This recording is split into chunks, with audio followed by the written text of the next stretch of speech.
Now we're doing the first drop at 10 feet. 1, 2, 3.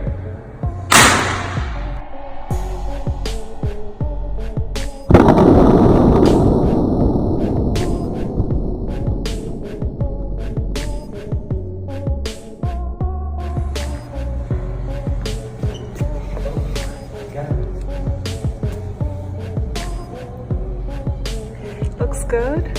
Still works.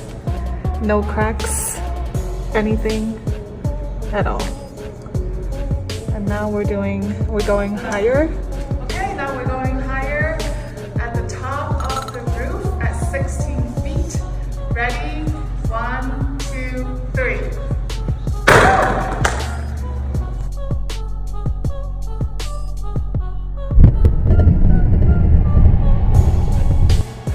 It dropped and bounced and rolled. Let's check it out. So far so good.